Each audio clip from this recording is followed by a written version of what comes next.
오늘 하나님께서 우리에게 주시는 말씀은 예레미야 애가 3장 17절에서 23절 말씀입니다. 한 절씩 교독하시겠습니다. 주께서 내 심령이 평강에서 멀리 떠나게 하시니 내가 복을 내어버렸으며 스스로 이르기를 나의 힘과 여호와께 대한 내 소망이 끊어졌다 하였도다. 내 고초와 재난 곧 쑥과 담즙을 기억하소서. 내 마음이 그것을 기억하고 내가 낙심이 되오나 이것을 내가 내 마음에 담아두었더니 그것이 오히려 나의 소망이 되었사옴은 여호와의 인자와 긍휼이 무궁하심으로 우리가 진멸되지 아니함이니이다. 같이 읽겠습니다. 이것들이 아침마다 새로우니 주의 성실하심이 크시도소이다. 아멘. 오늘은 교회여 애가를 부르라 라는 제목으로 말씀을 전하도록 하겠습니다. 여러분 혹시 2015년도에 개봉한 인사이드 아웃이라는 영화를 보셨습니까? 애니메이션 영화인데요. 어른들에게도 깊은 울림을 주었던 그런 영화였습니다. 기쁨, 슬픔, 버럭, 까칠, 소심 이라는 그 5가지 감정이 주인공으로 등장하는데요. 저는 이 영화를 보면서 우리가 느끼는 감정을 인식하는 것의 중요성과 또 그 감정을 표현하는 것이 정말로 중요하다는 것을 깨닫게 되었습니다.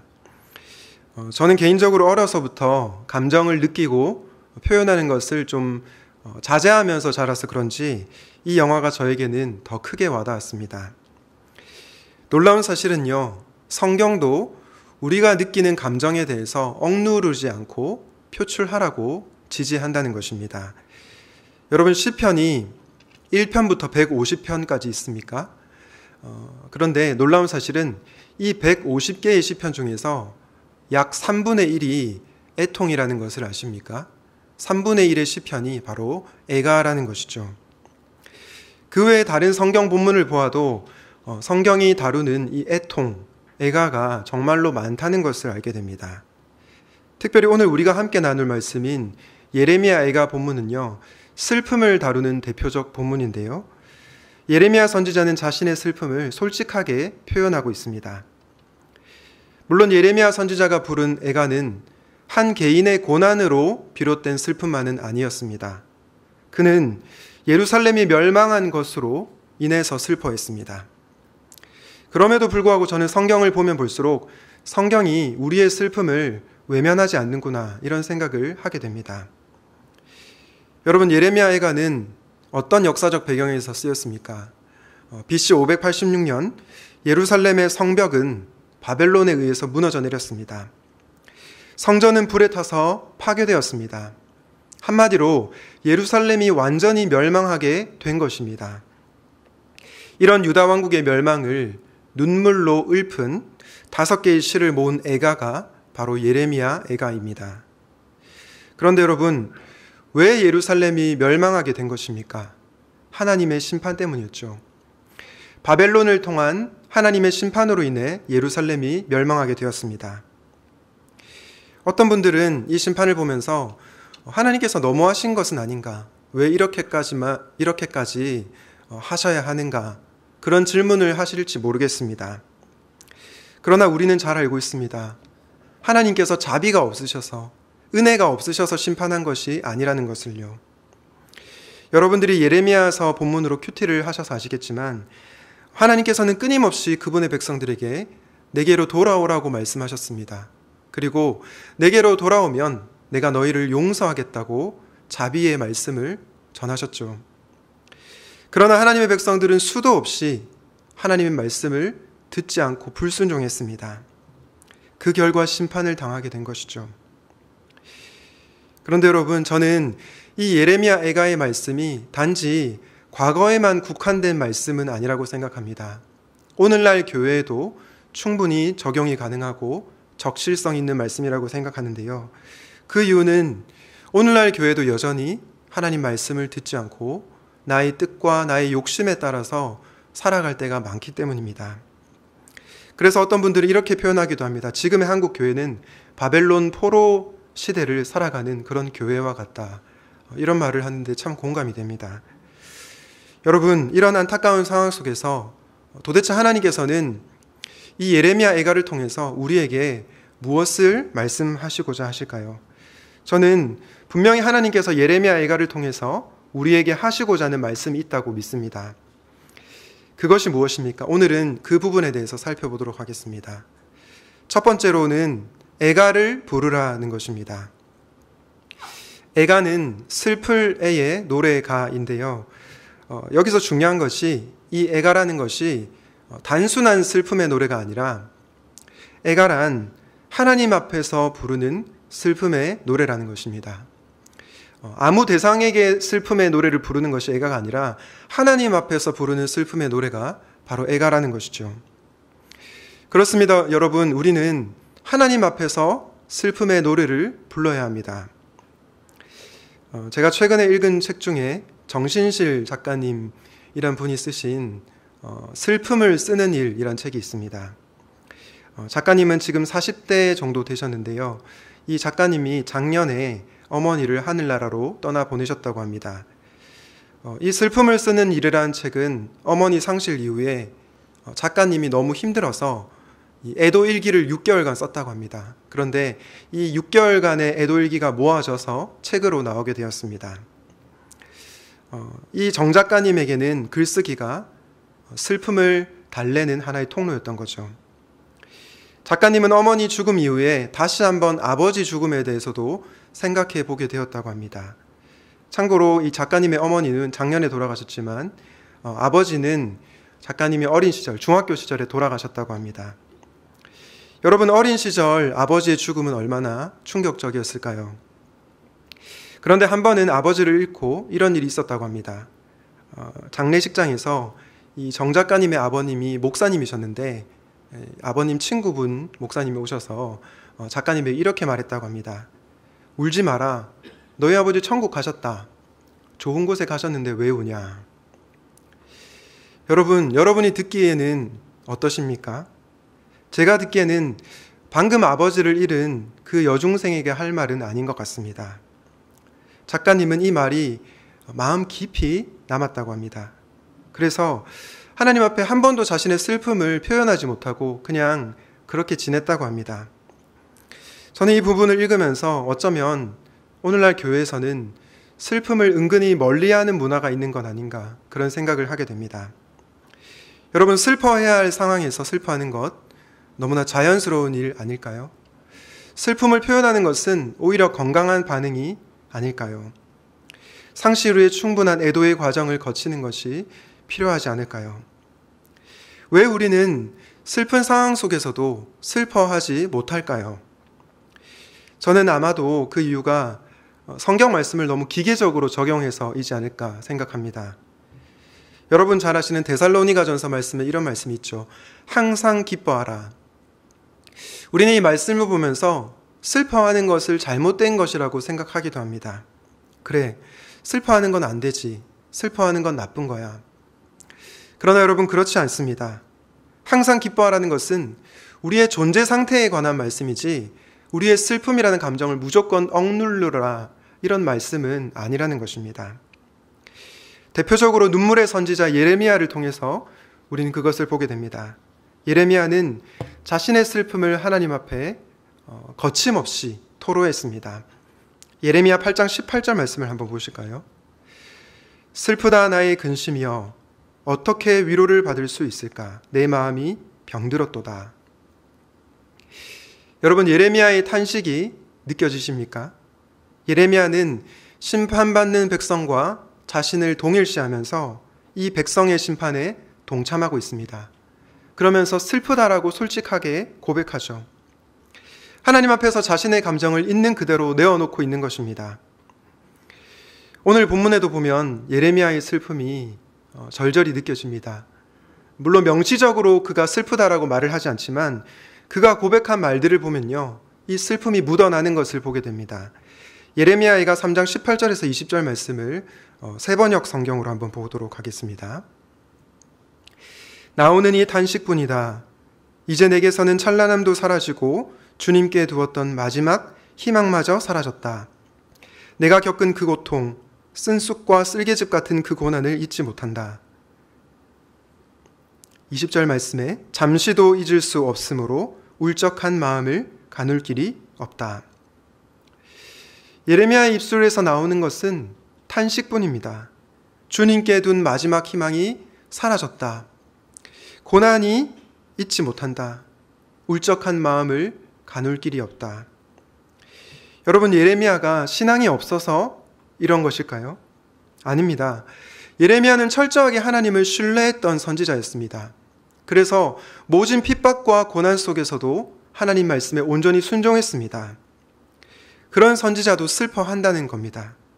이것을 볼 때 이 슬퍼하는 것 자체를 신앙이 없는 것으로 보는 것은 아닌 것 같습니다. 여러분, 사실 알고 보면요, 하나님 앞에서 슬퍼할 수 있다는 것, 애가를 부른다는 것은 오히려 더 깊은 신앙을 요청합니다. 왜냐하면 애통은 우리의 아버지가 되신 하나님과 관계를 맺는 언어이기 때문입니다. 여러분, 잘 한번 생각해 보십시오. 하나님의 존재를 믿지 않는 사람들이 하나님 앞에서 슬픔의 노래를 부를 수 있을까요? 그렇지 않겠죠. 그냥 이렇게 말할 겁니다. 에이, 재수 없어. 내 인생은 왜 이렇게 꼬일 대로 꼬인 거야. 이렇게 혼잣말을 할 겁니다. 하나님을 믿지 않으니 이렇게 말하는 것이 당연한 겁니다. 그러나 애가를 부르는 사람은 왜 부릅니까? 내 앞에 하나님이 계시기 때문에 슬픔의 노래를 부르는 것입니다. 나의 슬픔을 아시는 하나님께 솔직하게 토로하는 것입니다. 가령 이런 질문을 할 수 있겠죠. 하나님, 왜 제가 이런 상황을 겪어야 하는 것입니까? 하나님이 선하시다면 어찌하여 우리 주변에 이런 고난이 일어나는 것입니까? 주님, 제가 당신을 언제까지 기다려야 하는 것입니까? 라고 절규할 것입니다. 이런 탄식과 애통의 언어는 바로 그분을 믿는 자들의 언어입니다. 이런 점에서 저는 여러분들이 고난 앞에서 슬픔을 노래하며 나아가면 좋겠습니다. 마크 브로갑 목사님이란 분이 계신데요. 이분이 이런 말을 합니다. 애통보다 훨씬 더 나쁜 것은 조용한 절망이다. 하나님께 아무런 말도 하지 않는 것이야말로 불신의 궁극적인 증거이다. 여러분, 이 말에 좀 공감이 되십니까? 하나님을 믿지 않는 사람들은 조용히 절망합니다. 왜 그렇습니까? 아무도 그의 절규를 듣지 않는다고 생각합니다. 그러나 성도는 하나님 앞에 자신의 슬픔을 있는 그대로 가져갑니다. 마치 아이가 없어서 부르짖었던 한나처럼요. 왜냐하면 그의 슬픔을 아시는 하나님을 믿기 때문입니다. 내 슬픔을 아시는 하나님 앞에 애통해하며 나아가는 것입니다. 그런데 여러분, 우리는 무엇을 슬퍼해야 할까요? 먼저 우리에게 일어난 고난으로 인해 슬퍼할 수 있습니다. 어떤 분들은 육신의 질병으로 인해서 슬퍼할 수 있겠죠. 또 어떤 분들은 갈등과 다툼으로 인해 슬퍼할 수 있습니다. 사기를 당했을 때, 그리고 억울한 일을 당했을 때도 슬퍼할 수 있습니다. 사랑하는 이의 죽음으로 슬퍼할 수 있고요. 코로나19로 인해서 우리의 관계가 단절되고 이 자리에 다 같이 모여서 예배를 드리지 못하는 것, 그것 때문에 슬퍼할 수 있습니다. 그리고 저기 저 먼 나라에 고통당하는 우리의 지구촌 이웃들을 보면서도 슬퍼할 수 있습니다. 이 외에도 우리가 슬퍼할 만한 상황이 많이 있죠. 저는 여러분들이 이런 슬픔 앞에서 하나님 앞에 솔직하게 나아가면 좋겠습니다. 말씀드린 대로 그것이 건강하고 자연스러운 반응입니다. 그런데요, 여러분, 저는 여러분에게 꼭 한 가지 부탁드리고 싶은 것이 있습니다. 이게 너무나 중요한데요. 바로 죄 자체로 인해서 슬퍼할 수 있으면 좋겠습니다.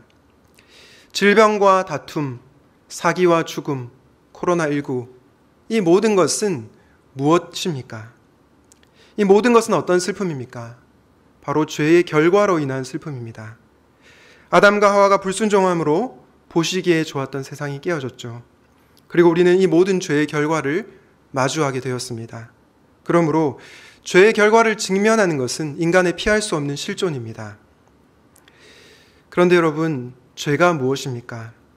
죄는 세상 사람들이 생각하기에는 그냥 잘못을 해서 벌을 받을 만한 일이라고 생각합니다. 그런데 성경이 말하는 죄는 무엇입니까? 죄는 하나님을 떠난 것입니다. 그리고 하나님께로 돌이키지 않는 것이 죄입니다. 그로 인해 우리는 하나님 상실을 경험하게 되었습니다. 우리는 죄의 결과로도 인해서 울어야 하지만 죄 그 자체로 울어야 합니다. 우리 안에 있는 미움, 다툼, 분노, 탐욕과 교만, 이 죄로 인해서 슬퍼해야 한다는 거죠. 이 죄로 인해서 하나님과의 관계가 깨어진 것으로 인하여 슬퍼해야 한다는 것입니다. 사랑하는 여러분, 성도인 우리에게 가장 큰 슬픔의 제목은 무엇입니까? 바로 하나님을 상실한 것입니다. 하나님을 떠난 것, 그리고 돌이켜야 하는데 돌이키지 않는 것, 그로 말미암아 하나님과의 관계가 깨어진 것이 우리가 불러야 할 가장 큰 슬픔의 노래라는 것입니다. 죄의 결과로도 울어야 하지만 죄 자체로도 울어야 한다는 것입니다. 마태복음 5장 4절은 이렇게 말씀합니다. 애통하는 자는 복이 있나니 그들이 위로를 받을 것이며. 사랑하는 여러분, 여기서 애통은 무엇입니까? 이 애통은요, 자기 연민의 감정이 아닙니다. 이 애통은 오직 성령으로 거듭난 사람, 심령이 가난한 사람만이 할 수 있는 것입니다. 바로 죄로 말미암아 애통해하는 것을 말하는 거죠. 하나님과의 관계가 파괴된 것으로 인해서 슬퍼하는 것을 뜻합니다. 예레미야 선지자가 그랬습니다. 예레미야 선지자는 그분의 백성들이 하나님을 떠나고 그분께로 돌이키지 않는 것으로 인해서 슬퍼했습니다. 그런 자에게 성경은 복이 있다고 말씀하시고 그런 자들에게 위로가 있다고 말씀합니다. 사랑하는 여러분, 저는 여러분들이 슬플 때 슬퍼할 수 있는 사람이 되면 좋겠습니다. 그러나 조용히 절망하며 하나님을 포기하지는 마십시오. 온몸으로 애통하며 그분 앞으로 나아가십시오. 죄의 결과뿐만 아니라 죄 그 자체로도 슬퍼하며 하나님 앞으로 나아가십시오. 그런 자에게 하나님은 놀라운 회복과 또 용서의 은혜를 베푸실 것입니다. 이렇게 슬픔의 노래를 부름으로 우리 하나님께로 더욱더 가까이 나아가는 저와 여러분이 되시기를 주님의 이름으로 축원합니다. 하나님께서 예레미야 애가를 통해서 우리에게 주시는 첫 번째 교훈은 슬픔의 노래를 부르라였습니다. 두 번째는 무엇일까요? 둘째도 애가를 부르라입니다. 말은 같지만 한자가 다른데요. 처음에 애가 슬플 애였다면 두 번째에는 사랑애입니다. 성도는 사랑의 노래인 애가를 불러야 합니다. 우리는 앞서 예레미야 선지자가 탄식과 애통의 노래를 부르는 것을 보았습니다. 그런데 이 예레미야는 슬픔의 노래만으로 끝나지 않습니다. 하나님을 떠났기에 심판당하는 예루살렘으로 인해서 절망만 하고 있지 않습니다. 절망 가운데서도 예레미야는 소망을 노래합니다. 예레미야가 3장 21절에 보면 이렇게 고백하는데요. 이것을 내가 내 마음에 담아두었더니 그것이 오히려 나의 소망이 되었다. 여러분, 예레미야가 절망 가운데서도 소망을 노래하는 이유가 무엇입니까? 바로 그 다음에 나오는 구절 때문인데요. 우리 함께 예레미야가 3장 22절과 23절을 같이 읽도록 하겠습니다. 시작. 여호와의 인자와 긍휼이 무궁하심으로 우리가 진멸되지 아니함이니이다. 이것들이 아침마다 새로우니 주의 성실하심이 크시도소이다. 예레미야 선지자가 절망스러운 상황 속에서도 소망을 노래하는 이유가 무엇입니까? 여호와의 인자와 긍휼이 무궁하시기 때문입니다. 주의 성실하심이 너무나도 크시기 때문입니다. 제가 성도는 하나님을 떠난 죄로 인해서 슬퍼할 줄 알아야 한다고 말씀드렸죠. 죄의 비참함을 알고 죄로 말미암아 슬퍼할 수 있는 사람이 성도입니다. 그런데 성도는 슬픔에만 머무르지 않습니다. 성도는 우리를 향한 그분의 사랑을 노래하는 데까지 나아가야 합니다. 슬퍼하지만 슬픔 가운데서도 하나님의 사랑을 노래해야 한다는 것입니다. 그래서 성도는 슬픔의 노래뿐만 아니라 사랑의 노래를 부르는 자입니다. 그런데 여러분, 하나님의 인자와 긍휼이 무궁하시다. 그리고 주의 성실하심이 크시도소이다. 이게 도대체 어떤 의미일까요? 오늘은 이 부분에 대해서 좀 깊이 묵상을 해보려고 합니다. 먼저 하나님의 인자와 긍휼이 무궁하신 것이 어떤 의미인지를 살펴보겠는데요. 우리는 이 말씀을 예레미야 애가를 넘어서 성경 전체를 통해서 좀 이해할 필요가 있겠습니다. 출애굽기 34장 6절과 7절을 한번 보실까요? 여호와께서 그의 앞으로 지나시며 선포하시되 여호와라 여호와라 자비롭고 은혜롭고 노하기를 더디하고 인자와 진실이 많은 하나님이라. 인자를 천대까지 베풀며 악과 과실과 죄를 용서하리라. 그러나 벌을 면제하지는 아니하고 아버지 악행을 자손 3, 4대까지 보응하리라. 여러분, 이 출애굽기 34장 6절과 7절 짧은 두 구절인데요. 이 짧은 두 구절에 하나님의 약간은 대조적인 모습이 나타납니다. 6절에서는 어떤 모습이 나왔습니까? 인자와 진실이 많으신 긍휼의 하나님, 사랑의 하나님이 나왔죠. 그런데 7절에서는 아버지 악행을 자손 3, 4대까지 보응하시는 심판하시는 하나님에 대해서 나왔습니다. 여러분, 사랑의 하나님과 심판의 하나님, 뭔가 어울리지 않는 조합 같지 않습니까? 이 모습이 동시에 나온다는 거죠. 여러분, 우리는 이것을 도대체 어떻게 이해해야 됩니까? 성경이 말하는 하나님은 분명히 사랑의 하나님이십니다. 그래서 죄인에게 자비와 은혜를 베푸시죠. 그러나 동시에 성경은 하나님을 가리켜 공의의 하나님이라고 말씀합니다. 그래서 죄를 그냥 넘기실 수가 없습니다. 죄를 그냥 없던 것처럼 할 수 없다는 것입니다. 여기서 딜레마가 생깁니다. 사랑은 하는데요, 공의가 없다면 어떻게 될까요? 그 사랑은 불의한 사랑, 왜곡된 사랑이 될 것입니다. 여러분, 잘 한번 생각해 보십시오. 여러분이 억울한 일을 당했습니다. 누군가 여러분에게 해를 가해서 재판장에 섰는데 그 판사가 그 사람에 대해서, 죄를 범한 사람에 대해서 그냥 넘기겠다, 이렇게 말하면 어떨까요? 그 판사는 사랑의 판사가 아니라 불의한 판사가 될 것입니다. 그러므로 죄에 대한 심판과 벌은 이루어져야 하는 것입니다. 그러나 여러분, 공의는 있는데 사랑이 없다면 어떻게 될까요? 그 공의는 차가운 공의, 사람을 살리지 못하는 공의가 될 것입니다. 여러분께서 잘 아시는 것처럼 구약의 역사는요, 단 한 문장으로 요약한다면 인간의 끊임없는 반역과 그들을 구원하시는 하나님의 역사라고 할 수 있습니다. 하나님께서는 이스라엘과 언약을 맺으셨죠. 그리고 나의 말씀에 순종하면, 나의 율례와 규례를 행하면 너희들이 살 것이라고 말씀하셨습니다. 그러나 이스라엘 백성들은 하나님의 뜻대로 살지 않았죠. 하나님 말씀보다 자기의 뜻과 자기의 욕심대로 살았습니다. 광야 시절부터 시작해서 이스라엘의 역사는 불순종으로 점철되어 있다고 말할 수 있습니다. 그런데 하나님께서 그런 이스라엘을 떠나지 아니하십니다. 사사들을 보내고 왕을 세우고 선지자들을 파송하셔서 이스라엘을 강하게 붙드십니다. 이스라엘에게는 여전히 하나님께로 돌아갈 기회가 있었습니다. 그러나 그들은 그 기회마저도 놓치고 말았습니다. 여러분, 신약 시대는 어떻습니까? 역시 마찬가지죠. 예수님의 제자들은 모두 예수님을 배신했습니다. 한 명이라도 남을 법한데 단 한 명도 남지 않았습니다. 모두가 다 주님을 떠난다고 해도 저는 주님을 배신하지 않겠습니다 라고 말했던 베드로조차도 예수님을 3번이나 부인했습니다. 여러분, 이런 이스라엘 백성과 예수님의 제자들에게 무엇이 임해야 공정한 것입니까? 심판입니다. 죄로 말미암아 진멸을 당하는 것밖에는 답이 없습니다. 그런데요, 여러분, 우리는 어떻습니까? 우리는 과연 이스라엘 백성들보다 나은가요? 예수님의 제자들보다 낫습니까? 그렇지는 않은 것입니다. 사실 그들의 모습은 우리 자신의 모습입니다.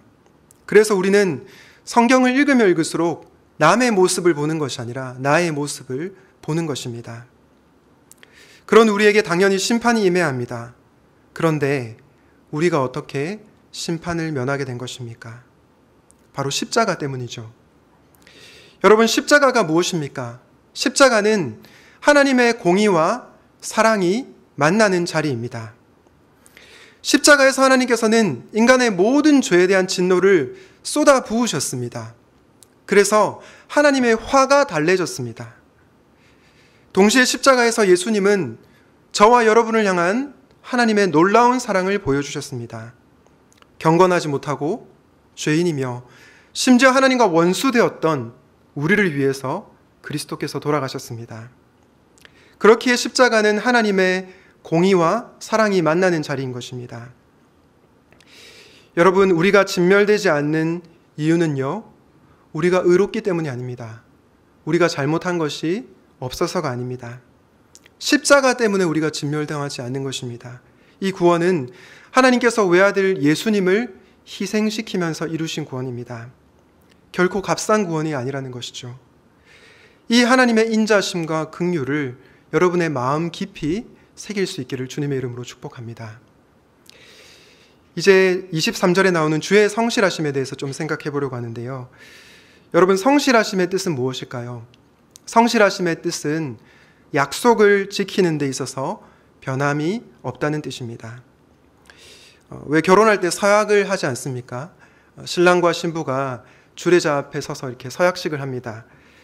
신랑 아무개 군은 신부 아무개 양을 맞아서 오늘부터 한평생 길이 사랑하며 기쁠 때나 슬플 때나 건강하거나 약하거나 부하거나 가난하거나 그 어떤 때라도 끝까지 사랑할 것을 서약하십니까? 여러분, 그러면 보통 19은 결혼식장을 떠나갈 정도로 네 라고 크게 대답을 합니다. 신부 역시 마음을 다해서 네 라고 대답을 하죠. 생각해보면 저도 굉장히 크게 대답을 했던 것 같습니다. 그러나 우리는 잘 알고 있습니다. 우리의 대답과 실제 삶이 너무나 많이 다르다는 것을요. 기쁘고 건강하고 부유하면 사랑하기가 수월합니다.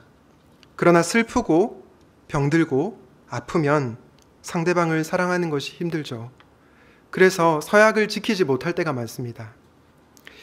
설령 슬프고 병들고 가난할 때도 서약을 지킨다고 해도 만약 배우자가 큰 잘못을 한다면 우리는 그 약속을 지키기가 어렵습니다.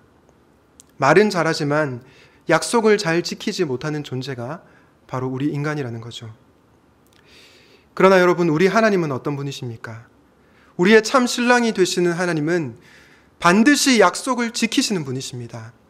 그분은 자신이 하신 말씀대로 행하시는 분이십니다.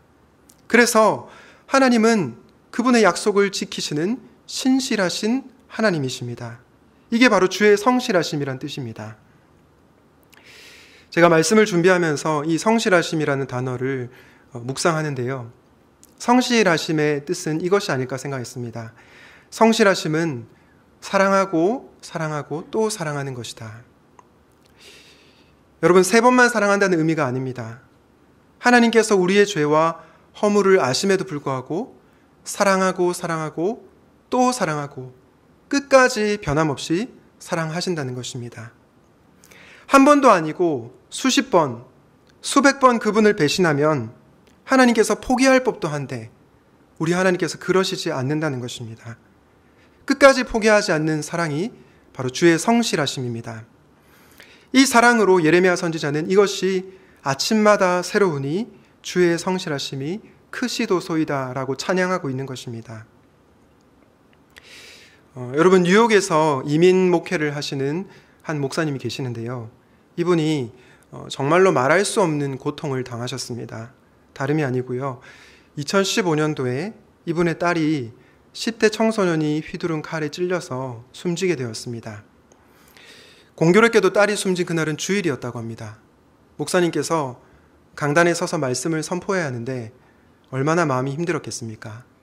교인들에게 알리지 않고 그날 준비한 말씀을 전했다고 합니다. 그런데 그 말씀을 전하면서도 마음이 얼마나 아팠겠습니까? 왜 부모가 자식을 잃은 슬픔은 그 무엇과도 비교할 수 없는 슬픔이라고 하지 않습니까?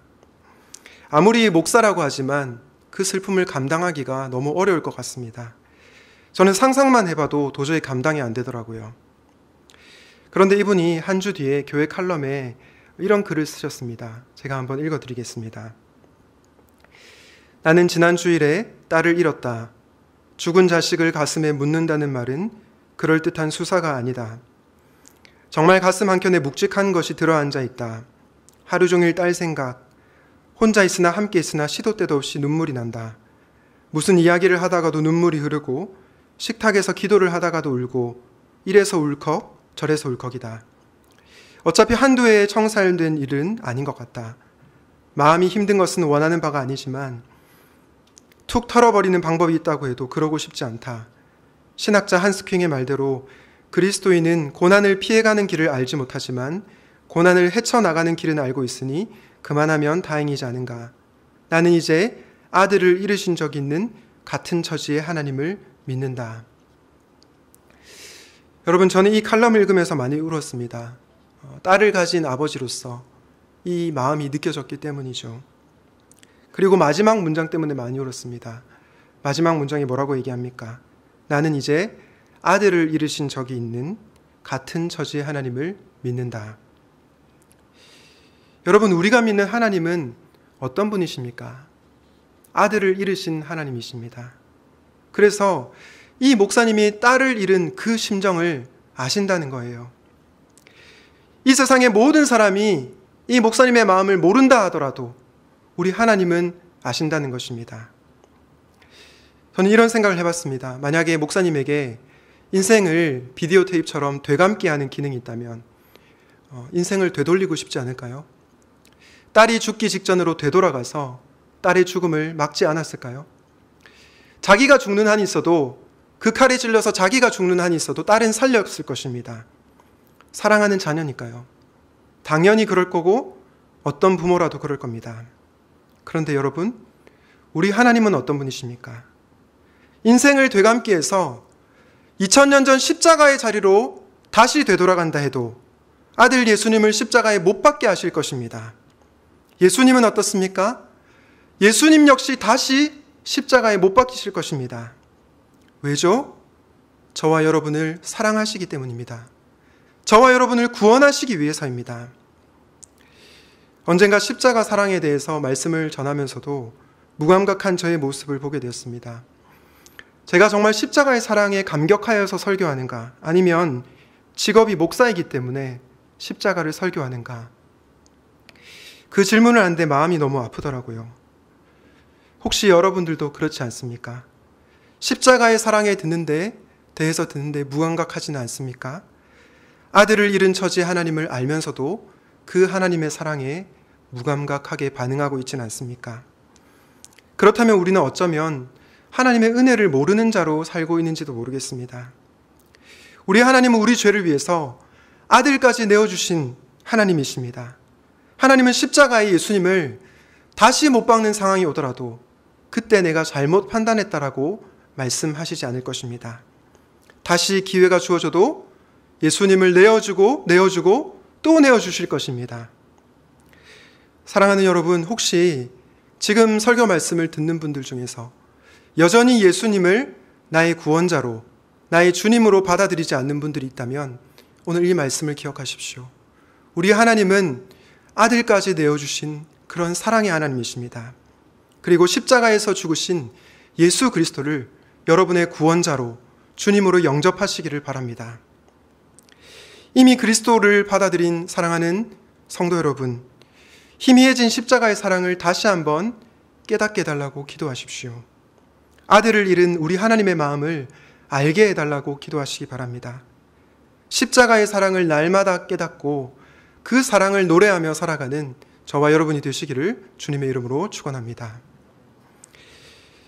우리는 앞서 슬픔의 노래인 애가와 사랑의 노래인 애가를 불러야 한다는 말씀을 들었습니다. 마지막으로 드리고 싶은 적용의 말씀은 이것입니다. 교회여, 세상을 위해 애가를 부르십시오. 교회여, 세상을 위해서 애가를 부르십시오. 여러분, 죄로 말미암아 슬픔을 표현할 수 있는 유일한 공동체가 어디입니까? 교회입니다. 물론 믿지 않는 사람들도 죄의 결과로 인해서 울 수 있습니다. 질병과 다툼과 사기와 죽음으로 인해서 믿지 않는 사람들도 슬퍼합니다. 그러나 그리스도인들은 이런 현상 때문에도 슬퍼하지만 이런 결과가 나온 근본적 원인 때문에 슬퍼합니다. 바로 죄 때문이죠. 우리가 하나님을 떠났기에, 하나님께 조금 더 관심이 없었기에, 그리고 그분께로 돌이키지 않았기에 이 모든 일들이 일어난 것으로 인해서 슬퍼합니다. 또한 죄인을 향한 하나님의 사랑을 노래할 수 있는 공동체도 교회밖에 없습니다. 왜냐하면 오직 성도만이 십자가의 비밀을 알기 때문이죠. 우리의 죄로 인해 예수님께서 십자가에서 돌아가셨구나, 저와 여러분의 죄를 위해서 예수님께서 죽으셨구나. 이 사랑을 아는 공동체는 이 세상에 교회밖에 없습니다. 그래서 제가 교회여 세상을 위해 애가를 부르십시오라고 말씀을 드린 것입니다. 이 땅에 수많은 죄악으로 말미암아 고통스러운 일들이 너무나도 많이 일어나고 있습니다. 이런 깨어진 세상 가운데 교회가 해야 할 역할은 무엇입니까? 저는 함께 애통해야 하는 것이라고 믿습니다. 애가를 부르는 것이죠. 죄의 결과로도 슬퍼하지만 죄로 인해 눈물을 흘릴 수 있어야 합니다. 그리고 죄로 말미암아 깨어진 이 세상 가운데 우리 하나님의 사랑이 가득하기를 기도해야 하는 것입니다. 사랑하는 여러분, 교회는 어떤 공동체입니까? 교회는 우는 자들과 함께 우는 공동체입니다. 교회는 깨어진 세상을 향해 예수 그리스도를 전하는 공동체입니다. 우리가 이 사실을 기억할 때 우리는 교회로서의 소명을 다하게 될 것입니다. 저는 여러분들이 겪고 있는 고난 앞에서 충분히 슬퍼할 수 있으면 좋겠습니다. 말씀드린 대로 그게 나쁜 게 아닙니다. 그러나 여러분 안에만 머무르지 않기를 바랍니다. 왜냐하면 우리 교회는 고인물 교회가 아니라 흘러가는 샘물 교회이기 때문입니다. 바라기는 먼저 목장 식구들을 찾아가십시오. 그리고 여러분의 믿지 않는 가족, 친척, 친구, 직장 동료, 그들을 찾아가서 그들의 슬픔에 동참하십시오. 그리고 가능하다면 그분들에게 예수 그리스도의 사랑을 전할 수 있기를 주님의 이름으로 축원드립니다. 말씀을 정리하겠습니다. 사랑하는 여러분, 교회가 불러야 할 노래는 무엇입니까? 애가입니다. 먼저 우리는 죄의 결과와 죄로 인해 슬픔의 노래를 불러야 합니다. 그리고 성도는 우리를 향한 하나님의 사랑을 노래해야 합니다. 저와 여러분을 위해 하나님께서 아들까지 내어주신 사랑, 예수님께서 저와 여러분을 위해서 십자가에서 죽으신 그 사랑을 찬양하고 노래할 수 있어야 되겠습니다. 그리고 교회인 우리는 세상을 위해 애가를 불러야 합니다. 우리의 슬픔에만 머물러 있는 것이 아니라 슬퍼하는 세상의 사람들, 고통받는 백성들과 함께 울어야 합니다. 또한 이들에게 유일한 소망이신 예수 그리스도를 전해야 합니다. 그러므로 교회인 여러분, 슬픔의 노래, 사랑의 노래, 세상을 위한 노래를 부르는 사랑하는 샘물의 성도님들 다 되시기를 우리 주님의 이름으로 축원합니다. 아멘. 오늘 말씀을 기억하면서 함께 그 사랑 찬양하도록 하겠습니다. 우리를 변함없이 사랑하시는 하나님, 우리의 죄와 허물에도 불구하고 우리를 사랑하고 또 사랑하시는 그 하나님의 사랑을 노래합니다. 이번 한 주 살아갈 때에 그 하나님의 사랑을 확신하고 그 사랑 안에 머물며 살아가는 사랑하는 샘물 성도님들이 될 수 있도록 인도하여 주시옵소서. 하나님, 아프간 땅에서 정말로 고통받고 신음하는 백성들이 있습니다. 또한 믿음의 형제 자매들이 있습니다. 그 땅을 불쌍히 여겨주시고 그 나라의 백성들을 긍휼히 여겨주시고 속히 그 땅에 주님의 평화가 임할 수 있도록 도와주시옵소서. 하나님, 우리의 물질의 주인이 하나님이심을 고백하고 하나님 앞에 다시 돌려드렸습니다. 이 물질을 통하여서 하나님께서 원하시는 곳에 사용하여 주시고 도움이 필요한 곳에 잘 흘러가게 하여 주시옵소서. 주 예수 그리스도의 은혜와 하나님의 사랑과 성령의 교통하심이 너희 무리와 함께 있을지어다. 아멘.